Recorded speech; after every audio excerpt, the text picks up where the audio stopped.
ಕರ್ನಾಟಕದ ಒಂದು ಪುಟ್ಟ ಹಳ್ಳಿಯಲ್ಲಿ ರವಿ ಎಂಬ ಬಡ ಹುಡುಗ ತನ್ನ ತಾಯಿಯೊಂದಿಗೆ ವಾಸಿಸುತ್ತಿದ್ದ. ಅವರು ದಿನಗೂಲಿ ಮಾಡಿ ಜೀವನ ಸಾಗಿಸುತ್ತಿದ್ದರು. ಒಂದು ದಿನ ರವಿ ಶಾಲೆಯಿಂದ ಮನೆಗೆ ಬರುತ್ತಿದ್ದಾಗ ರಸ್ತೆಯ ಬದಿಯಲ್ಲಿ ಒಬ್ಬ ವೃದ್ಧ ಅಜ್ಜ ಕುಳಿತು ನಡುಗುತ್ತಿರುವುದನ್ನು ನೋಡಿದ. ಅಜ್ಜ, ಮಗನೇ, ಬೆಳಗ್ಗೆಯಿಂದ ಏನೂ ತಿಂದಿಲ್ಲ, ತುಂಬಾ ಹಸಿವಾಗಿದೆ. ರವಿ ತನ್ನ ಬ್ಯಾಗ್ ತೆರೆದು ನೋಡಿದ.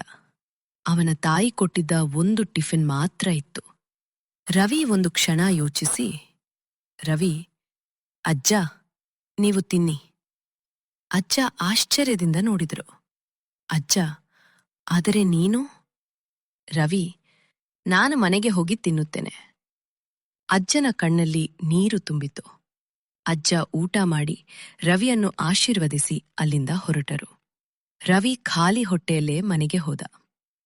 ಮರುದಿನ ಶಾಲೆಯಲ್ಲಿ ಫಲಿತಾಂಶ ಪ್ರಕಟವಾಯಿತು. ರವಿ ಇಡೀ ತಾಲೂಕಿನಲ್ಲಿ ಮೊದಲ ಸ್ಥಾನ ಪಡೆದಿದ್ದ. ಮುಖ್ಯ ಅತಿಥಿಯಾಗಿ ಬಂದಿದ್ದ ದೊಡ್ಡ ಶಿಕ್ಷಣ ಸಂಸ್ಥೆಯ ಅಧ್ಯಕ್ಷರು ವೇದಿಕೆಯ ಮೇಲೆ ಮಾತನಾಡಿದರು. ಅಧ್ಯಕ್ಷರು, ಇಂದು ಮೊದಲ ಸ್ಥಾನ ಪಡೆದ ವಿದ್ಯಾರ್ಥಿಗೆ ಸಂಪೂರ್ಣ ಉಚಿತ ಶಿಕ್ಷಣ ಮತ್ತು ವಿದ್ಯಾರ್ಥಿ ವೇತನ ನೀಡುತ್ತೇವೆ. ರವಿ ವೇದಿಕೆಗೆ ಹೋದ. ಅಧ್ಯಕ್ಷರು ಅವನನ್ನು ನೋಡಿ ನಗಿದರು. ರವಿ ಆಶ್ಚರ್ಯಪಟ್ಟ. ಅವರೇ ನಿನ್ನೆ ತಾನು ಊಟ ಕೊಟ್ಟ ವೃದ್ಧರಾಗಿದ್ದರು. ಅಧ್ಯಕ್ಷರು, ನಿನ್ನೆ ನೀನು ನಿನ್ನ ಹಸಿವಿಗಿಂತ ನನ್ನ ಹಸಿವನ್ನು ದೊಡ್ಡದಾಗಿ ನೋಡಿದೆ. ಅಧ್ಯಕ್ಷರು, ನಿನ್ನ ಒಳ್ಳೆಯ ಮನಸ್ಸೇ ನಿನ್ನ ದೊಡ್ಡ ಸಂಪತ್ತು. ಅವರು ರವಿಗೆ ವಿದ್ಯಾರ್ಥಿ ವೇತನದ ಪತ್ರ ನೀಡಿ ಅಭಿನಂದಿಸಿದರು.